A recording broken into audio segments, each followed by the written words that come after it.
Bon, ben, bonjour Alan. Salut Lionel, salut. Merci à toi d'avoir accepté de faire cette vidéo après notre live malencontreusement qui n'a pas fonctionné. En tout cas, cette vidéo sera tout aussi inspirante puisque on y mettra l'énergie nécessaire et la motivation pour que les personnes qui regardent cette vidéo soient inspirées. Tout ce qu'il faut, ouais. On persévère, hein, un bel exemple de persévérance. Et voilà, on a eu des difficultés avec le live, mais on est là quand même. Donc voilà. C'est ça. Ben, Alan, je te laisse te présenter et nous dire qui est véritablement Alan Motivation, Alan Nobal. Donc, dis-nous un petit peu qui tu es. Alors, à la motivation, mon blaze, en vrai, je suis Alan Nobal, mais plus connu sous le nom de Alan Motivation. Donc, je suis un jeune Guyanais de 24 ans, motivational speaker. Je partage du contenu sur les réseaux sociaux, des vidéos, des citations. J'ai pu faire deux meet-up, un meet-up à Paris, un meet-up en Guyane, accompagner un groupe de personnes aussi avec un challenge que j'avais créé sur un groupe Facebook. J'avais aussi créé 12 challenges sur 12 mois consécutifs sur lesquels je proposais des challenges sportifs à la communauté motivation. Et puis voilà, c'est principalement ça mon objectif, inspirer, motiver, partager des principes, des enseignements, et voilà. Très bien. Et qu'est-ce qui t'a donné envie de faire tout ça? Parce que tu as quand même dit que tu as animé des meet-up, tu as fait des... Enfin, c'est des meet-up, c'est des sortes... c'est des conférences en soi, ou des C'est, ateliers. Comment ça se passe? pour moi, je fais une petite différence, effectivement. Au début, j'ai dû bien comprendre est-ce qu'il y avait une différence entre meet-up, conférence. Conférence, c'est surtout lorsque on apporte un sujet assez précis et on vient apporter une plus-value à un groupe de personnes qui vient spécialement pour avoir ce que je vais appeler le knowledge, tu vois, les connaissances qu'elles viennent récupérer. Par exemple, faire une conférence sur allez, l'histoire des Noirs, par exemple, c'est une conférence où on va avoir un thème précis et on vient partager avec les gens. Le meet-up, en fait, c'était plutôt une rencontre pour passer du virtuel au réel. C'était D'accord. plutôt dans ce contexte-là que s'inscrivait le meet-up, qui était pour le coup plus une rencontre qu'une conférence à proprement parler. Rencontre pendant lesquelles il y a eu des échanges avec le public. C'était aussi beaucoup de partage de ma propre histoire pour que les gens me découvrent davantage. Donc c'est en ça pour moi que je fais la petite différence entre le meet-up et la conférence. Donc c'est pour ça que je parle plutôt de meet-up. Et du coup, comment ça m'est venu tout ça? Ouais, c'est J'ai ça. eu un déclic en 2016. C'est là où tout s'est fait pour te raconter la chose. Je suis tombé en 2016 sur Facebook. Je crois pas au hasard, donc voilà, je vais pas dire par hasard. Je suis tombé sur cette vidéo j'oublierai jamais d'ailleurs, cette vidéo de Eric Thomas. Eric Thomas qui est ma grande inspiration dans le développement personnel depuis 2016. Eric Thomas, une vidéo de lui où il parlait à des jeunes de Détroit dans une école et son discours était tellement poignant, il s'est passé quelque chose à l'intérieur. Il y a eu un déclic, tu vois, et c'est à ce moment-là, je me suis dit, waouh, mais c'était tellement fort. Je me suis dit, waouh, c'est qui ce gars? Et j'ai commencé à aller regarder des vidéos de lui et tout. Et c'est à ce moment-là que j'ai développé mon mindset que j'ai aujourd'hui et qui continue de se développer parce que j'ai pas toujours eu le mindset d'Alan Motivation, justement. Et en fait, c'est parti de là. Après, j'ai voulu commencer à partager des messages sur Facebook, même si au début, j'aimais pas trop faire ça. Et j'ai vu que les gens répondaient, ils likaient, ils appréciaient.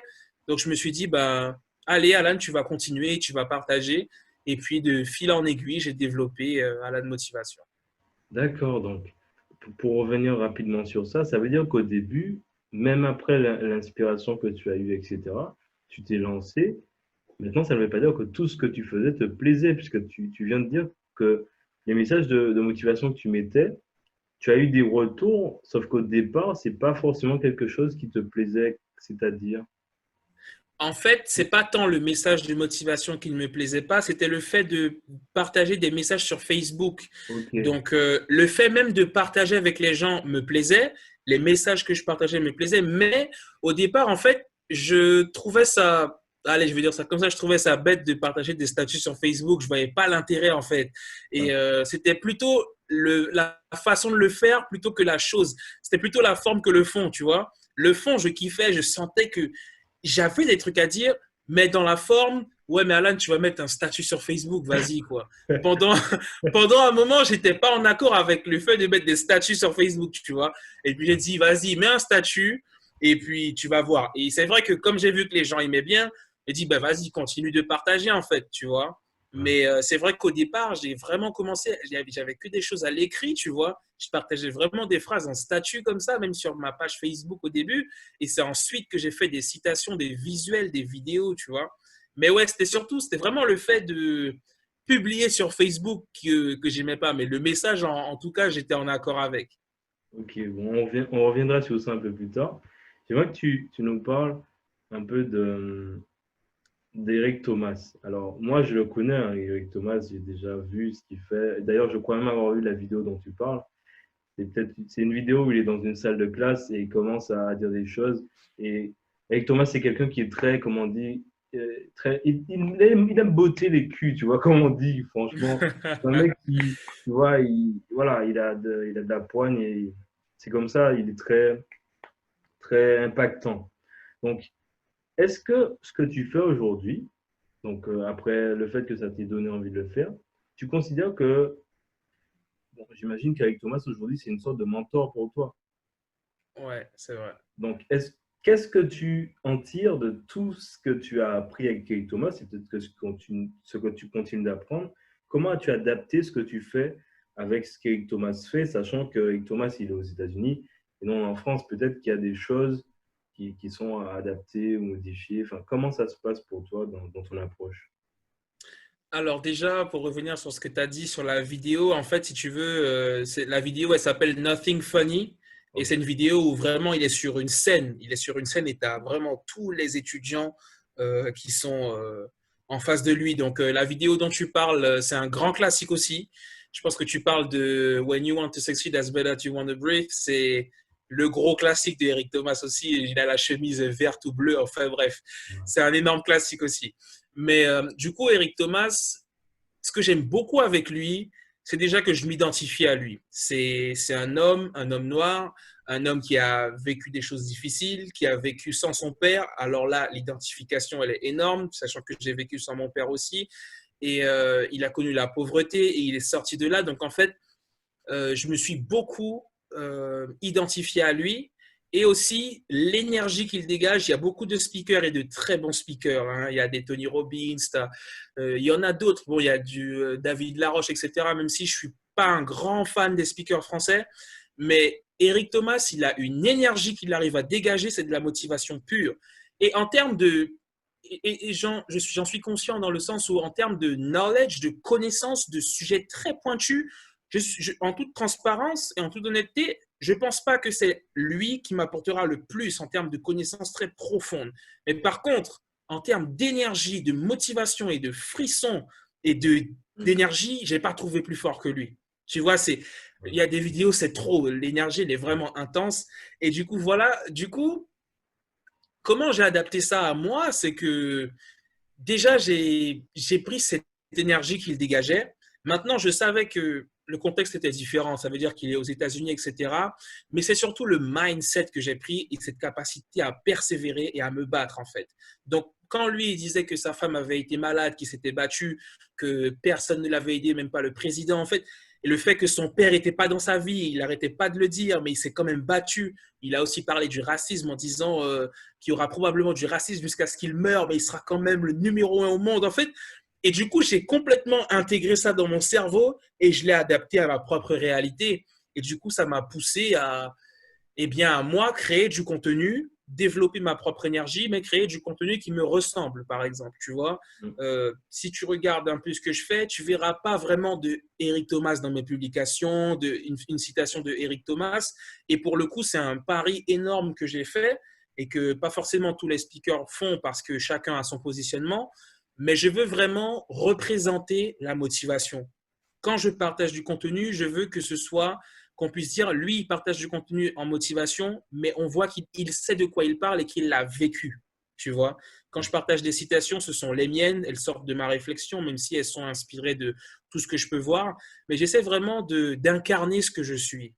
Tu vois, Et Mm. je pense que c'est ce qui fait que les gens accrochent aussi davantage. Je partage des choses très personnelles, des histoires que j'ai vécues, des enseignements que j'en ai appris. Et du coup, c'est ça qui fait la force d'un speaker, je pense. D'accord.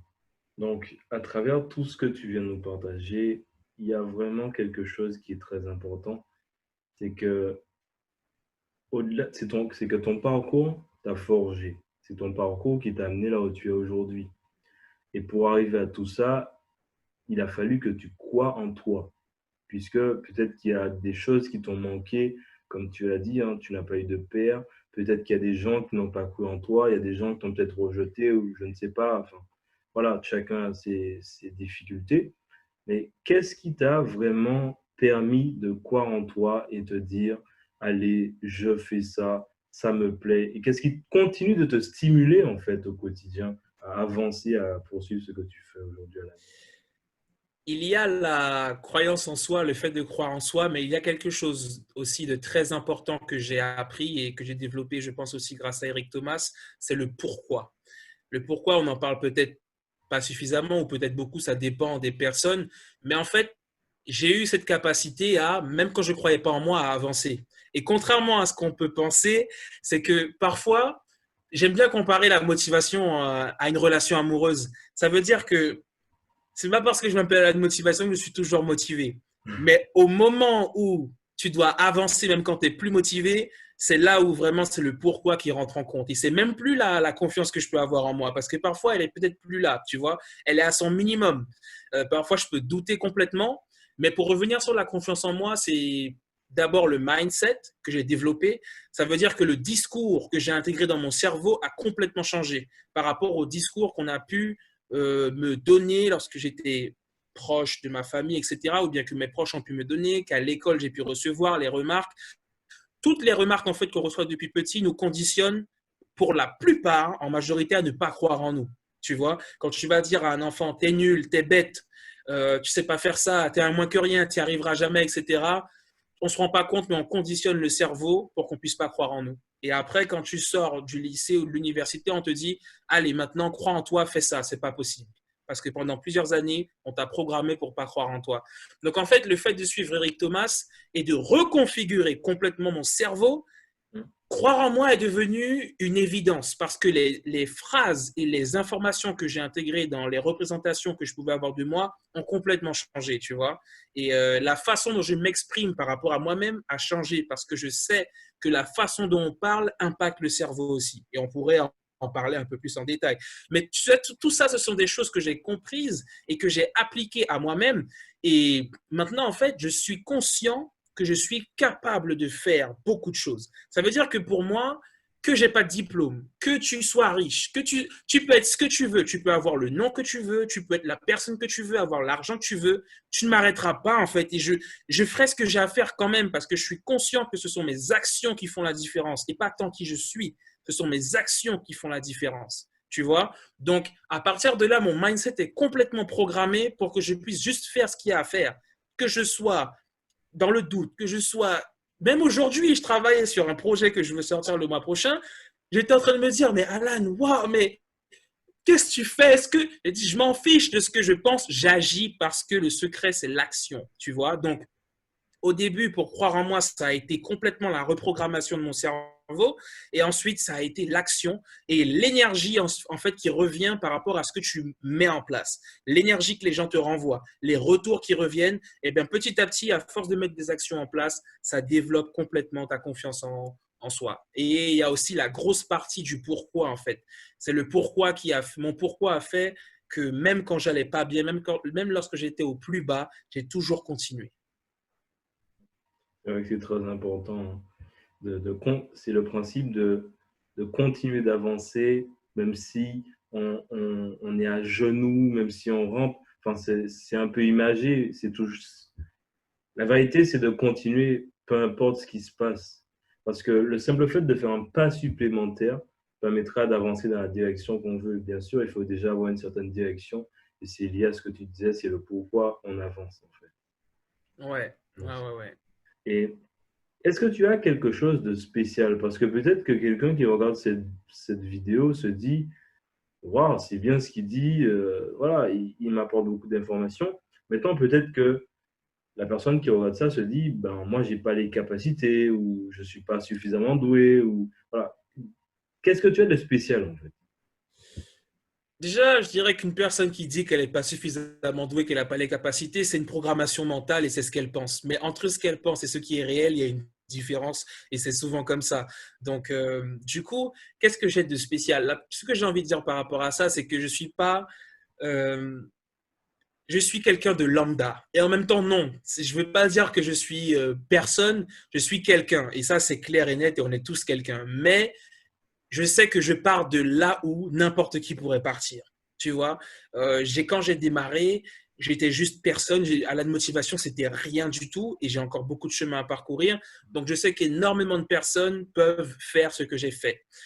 Ce qui me rend peut-être spécial, je dirais que c'est que je suis guyanais, je suis un jeune guyanais, c'est ma particularité. Mais au-delà de ça, je pense que ce qui fait ma force et ce qui fait que je pourrais être spécial, c'est ma capacité à persévérer et à être constant.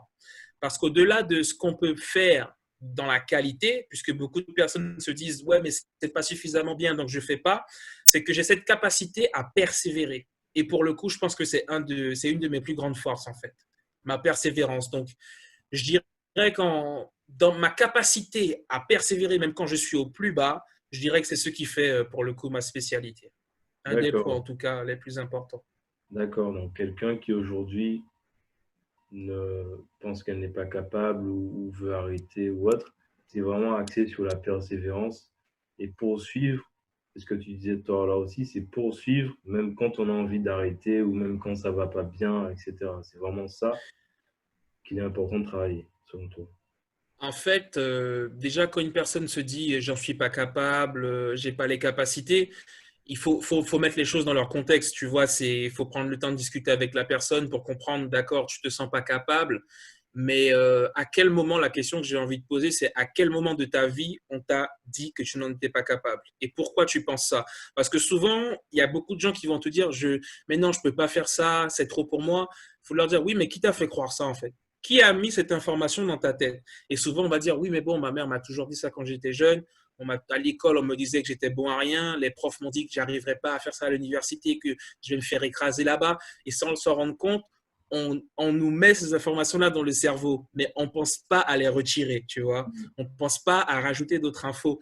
Donc, une personne qui pense qu'elle n'en est pas capable, je lui dirais déjà de remettre les choses dans le contexte et de penser à quel moment de sa vie ces informations ont été intégrées dans son cerveau. Ensuite, c'est faire un travail de reprogrammation. Il faut aussi savoir se parler à soi-même. S'il n'y a personne autour de toi pour te dire que tu en es capable, il faudra que tu te le dises toi-même parce que le cerveau ne comprend pas la négation. Je peux te faire imaginer ce que je veux à l'instant juste en le disant. Si je veux te faire imaginer un chien rouge qui roule sur un vélo bleu dans une rue, tu vas le voir, tu vois. Donc, même si je te dis de ne pas l'imaginer rouler sur une plage avec un bikini, tu vas voir le même chien rouler sur une plage avec un bikini. Donc, en fait, je peux mettre ce que je veux dans ton cerveau, tu vois. Donc, si tu peux mettre n'importe quoi dans ton cerveau, tu peux aussi dire à ton cerveau, je crois en moi. Même si tu ne crois pas en toi au départ, tu peux le dire, ton cerveau va l'intégrer. Il n'a pas besoin que tu crois ou pas au début. Il a juste besoin que tu lui dises ce qu'il doit savoir. C'est le plus important. Donc voilà, au-delà de la persévérance, même au niveau de la persévérance, c'est un peu particulier parce que j'ai beaucoup persévéré parce que je savais déjà que c'était ma mission de vie et qu'il fallait que je le fasse. Mais j'ai aussi eu des signes tangibles qui m'ont montré qu'il fallait que je persévère. Et encore une fois, lorsqu'on a envie d'abandonner, il faut faire attention au discours qu'on se tient à soi-même, tu vois. Est-ce qu'il est pertinent? Est-ce que je veux abandonner parce que je suis fatigué, je fais du surmenage, je tourne en rond? Ou bien est-ce que je vais abandonner vraiment parce que ça ne mène plus nulle part? Et souvent, c'est parce qu'on a une phase où en fait on est juste à bout, on a besoin de souffler un peu, tu vois. Et pareil, j'aurais des exemples où l'exemple le plus marquant que je tiens à partager, c'est le jour où je voulais pas tourner une vidéo, je me sentais ridicule. Pourtant, j'en avais déjà tourné une trentaine et je devais la tourner dans un parc et je me suis dit non, Alan, tu es là, tu vas faire une vidéo, tu es là avec ton stabilisateur, tu es ridicule, mais arrête. Et je me suis dit, tu sais quoi, peu importe ce que tu dis, tu vas la faire quand même, ta vidéo, en fait. Et à partir de ce moment-là, j'ai su que j'étais passé de l'autre côté avec la minorité de personnes qui décident d'agir quand même, même quand tu vois ton cerveau te dit ou te fait croire que tu ne pourras pas le faire. Et après avoir tourné cette vidéo-là, aujourd'hui, c'est une vidéo qui a plus de 500 000 vues sur Facebook. Donc, si je ne l'avais pas tournée, et quand j'ai vu ça, j'ai dit, mais Alan, tu vois, quand les gens disent persévère dans les vidéos de motivation, c'est pas juste joli, c'est pas juste pour faire joli, je l'ai vécu. Donc, quand ils disent ça, je sais que c'est vrai parce que je l'ai expérimenté. Et c'est vraiment incroyable ce que tu partages parce que, encore une fois, une preuve que persévérer, c'est hyper important, qu'aller au-delà de ce qu'on se pense capable de faire, ou en tout cas de ne pas écouter tout le temps son mental qui souvent est conditionné par ce qu'on a pu entendre, ce qu'on a pu nous dire, de la manière dont on nous a catégorisés, etc. Et, et c'est comprendre notre langage interne et l'adapter à notre réussite parce qu'effectivement, par rapport à ce que tu viens de dire, si tu t'étais écouté, tu n'aurais pas fait cette vidéo. Et en ne faisant pas cette vidéo, tu n'aurais pas eu la retombée qu'il y a eu par la suite. Et c'est là que tu vois l'importance de poursuivre. Donc, Ouais, merci clairement. beaucoup pour ce partage, Alan. Euh, donc, par rapport à tout ce que tu disais là, le fait que quelqu'un aujourd'hui veuille se lancer dans une activité, que ce soit dans l'entrepreneuriat, que ce soit pour développer un projet ou autre, et cette personne a déjà cette croyance, ou peut-être qu'elle n'est pas capable, ou peut-être qu'elle n'a pas, ou autour d'elle, en fait, il y a des, moi j'appelle ça des parasites. Donc, pas les personnes, hein, mais ne serait-ce que le langage qu'on se dit, ou le langage que les autres nous disent, qui nous bloque. Est-ce que tu as quelque chose à dire à quelqu'un qui veut développer un projet, qui veut avancer dans quelque chose et aujourd'hui est bloqué par tout ce qui est extérieur à elle-même ou même ses pensées qui empêchent d'avancer? Alors, pour pouvoir faire ça, je dirais que dans un premier temps, il faut. Ben, en fait, c'est à peu près les mêmes choses. C'est changer son langage interne. Parce qu'il faut se dire qu'effectivement, on pense des choses qui sont ancrées dans notre cerveau, mais ces choses ne sont pas forcément vraies. Un bon moyen de se rendre compte qu'on est capable de faire quelque chose, c'est de faire cette chose en fait. Donc, l'un des meilleurs remèdes pour la peur et pour les doutes, c'est l'action. Parce que les actions, une fois que tu fais une action, il y a un résultat différent. Même si je ne crois pas en moi et que, tu sais, c'est comme, comment dire, c'est comme quelqu'un qui dit, je sais pas, je sais pas nager. Mais Hum, la personne, elle a appris, mais elle sait pas. Si tu la jettes dans l'eau, elle va nager parce qu'elle sait nager. Mais si elle reste en dehors de l'eau à regarder l'eau et à dire je ne sais pas nager, elle ne saura jamais qu'elle sait. Ce qui va l'aider, c'est d'aller dans l'eau. Tu vois ce que je veux dire? Et ce qui m'a énormément aidé, c'est de passer à l'action. C'est pour ça que aussi ça a aidé ma réalité à changer. Parce que lorsque tu dis je ne crois pas en moi, je ne suis pas capable de faire ça, je te dis bon ben écoute, on va mettre des actions en place, tu vas les faire. Ça, tu as réussi. Ça, tu as réussi. Ça, tu as réussi. Tu vois que tu en es capable. Ton discours interne commence à changer et ta vision de toi-même change. Et petit à petit, ta confiance en toi augmente. Donc déjà, s'entourer de personnes qui passent à l'action, qui parlent de la bonne manière et également passer à l'action. C'est l'un des meilleurs remèdes en fait pour changer son discours intérieur et changer sa réalité surtout. Donc voilà, moi c'est ce que je lui dirais. Si elle veut se lancer dans ce projet-là, s'assurer qu'elle a les bonnes étapes et qu'elle y va petit à petit. Parfois, ça peut paraître overwhelming, ça peut être, on a l'impression que ça fait beaucoup, qu'on n'est pas capable de ça. Il faut prendre les choses, il faut rationaliser la situation. Le cerveau a tendance à tout de suite imaginer des choses en se disant, ouais, non, c'est trop, je peux pas et tout. Ok, on va ralentir le processus. Tu vas avoir un plan d'action, tu vas avoir des actions petites qui vont créer de grands impacts, mais tu vas agir pas à pas. Mais l'action va être déterminante. Tu peux penser des choses, c'est ton droit, mais nous, on va agir ensemble. Et là, tu vas voir que tu as beau penser des choses de toi-même, dans l'action, ce sera différent et ça va changer ta perception de toi-même. d'accord. Et donc l'action, c'est la première étape effectivement pour dépasser ses peurs, pour prendre confiance en soi, croire en soi, etc. À un moment donné, cette personne peut se retrouver face à des difficultés. Même si elle a déjà travaillé son mindset, etc., c'est ce que tu disais, c'est que aujourd'hui, même si tu es à la motivation, ça t'arrive de ne pas être tout le temps motivé. Ça t'arrive de ne pas être tout le temps focalisé sur ton objectif. Ça t'arrive de, quelquefois d'avoir des déraillements, entre autres. Donc, comment tu fais pour dépasser ces difficultés, sachant que ben, ça arrive à tout le monde. On reste humain, qu'on le veuille ou non, même si on a conditionné son cerveau, même si on est passé à l'action. Donc, comment tu arrives à dépasser ces difficultés? Alors, pendant un moment, je les acceptais pas, mais Ouais, en fait, je me suis rendu compte qu'elles font tout simplement partie du processus. Donc, un bon moyen de dépasser ces difficultés, c'est de les comprendre et je dirais même plus loin, c'est de les accepter en fait. Et pourquoi je dis ça? Parce que j'ai eu des périodes où j'étais plus du tout productif, où je me remettais complètement en question, où je faisais pas les choses comme je devais les faire, je respectais pas mes horaires de sommeil, j'étais pas à fond sur mes projets.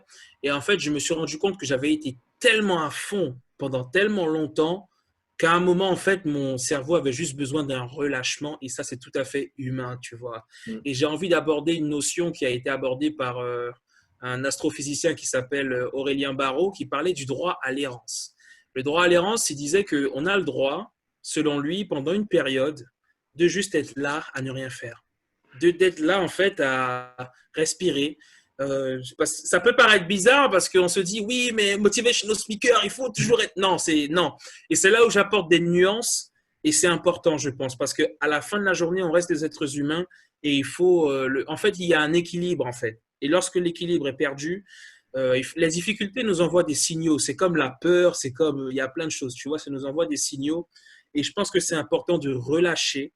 Parfois, c'est nécessaire et du coup pour repartir de plus belle. Et je l'ai expérimenté ça, et c'est un pote qui m'avait fait comprendre que ben, Alan, t'es tout le temps à fond, tes publications, etc. Relâche la pression un moment, tu as le droit en fait, et c'est reconnaître qu'on a le droit. Donc par rapport au fait de relâcher, etc., de ne pas être autant productif à un moment donné, je pense que il faut se dire qu'on a le droit, prendre le temps de respirer et ensuite savoir repartir progressivement. C'est ce que je fais et parfois, je tourne pas de vidéo. Et puis après, quand je repars, j'en tourne 5 d'un coup. Et du coup, mon rythme revient petit à petit. Mais effectivement, il y a des périodes de relâchement et je pense que c'est important et c'est normal. Donc, je me laisse le temps, tout simplement. Et ensuite, je reprends mon rythme petit à petit. très bien. Donc, c'est le fait d'accepter qu'on reste humain et qu'on a des périodes de down, comme on dit.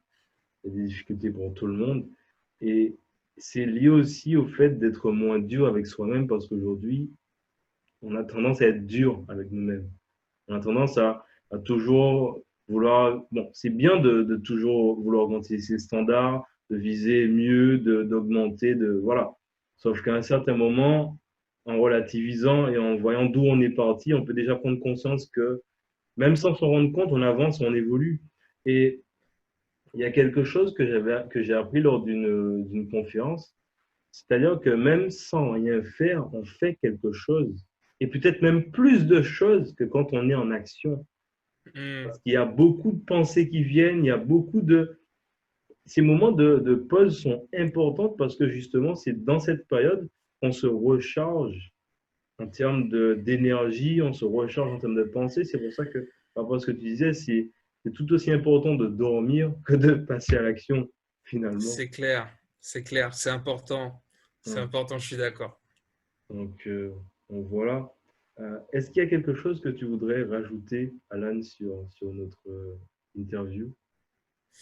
Alors, qu'est-ce que je voudrais rajouter? Je dirais aux gens qui nous regardent et qui nous écoutent, de passer à l'action et d'oser vivre la vie qu'ils aimeraient vivre. Parce qu'on n'a qu'une seule vie et il ne faut pas rester enfermé dans une vie qui n'est pas la nôtre.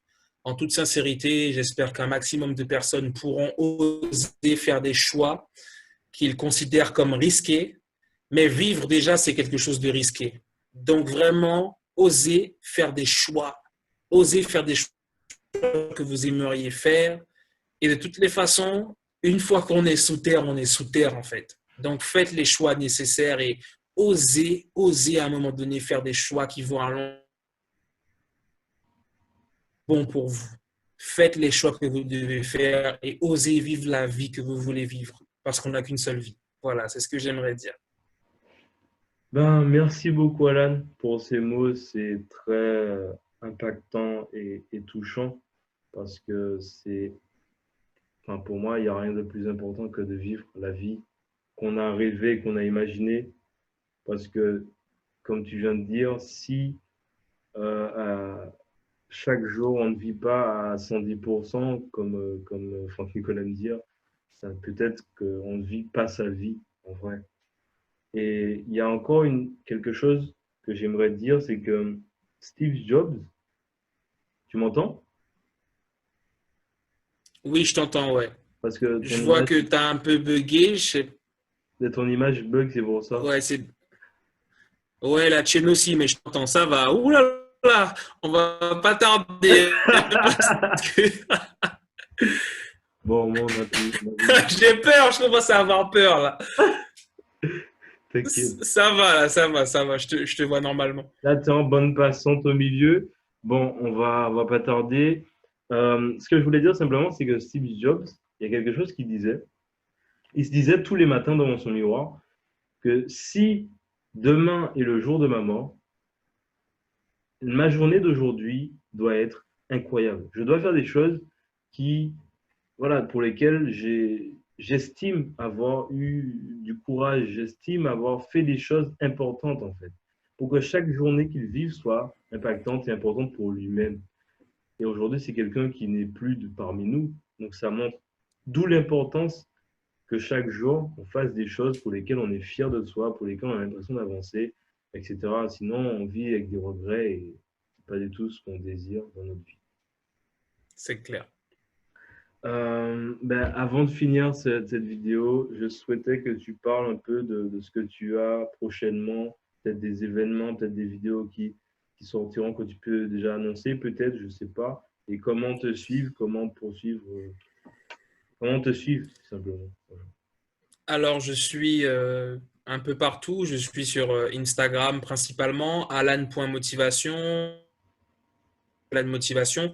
J'ai mon podcast sur SoundCloud. Pareil, hein, Alan Motivation, vous me retrouverez sur SoundCloud, sur Apple Podcast et également sur Facebook, sur Twitter. Donc, je suis aussi sur LinkedIn. T'es partout. Sur TikTok aussi, Alan Motivation. Ouais, ma connexion, on me dit que ma connexion est instable. Donc, je fais ça rapidement. Mais en tout cas, voilà, projet qui arrive. J'ai une web conférence prévue en cette fin d'année sur la motivation pour comprendre vraiment ce que c'est, puisqu'on m'a posé la question qu'est-ce que la motivation? Et quand je m'appelle à la motivation, donc c'est la moindre des choses de creuser le sujet vraiment. Donc on va aller en profondeur. Et puis j'ai pour projet aussi d'écrire mon premier livre, donc en cette fin d'année.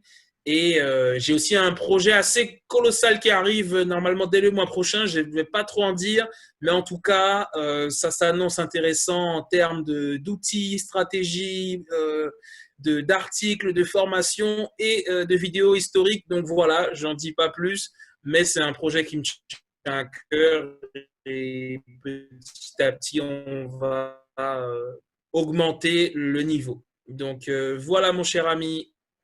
Très bien. Ben, merci beaucoup, Alan, encore une fois, pour avoir accepté cette interview, de nous avoir partagé autant de choses et de valeurs, tout simplement.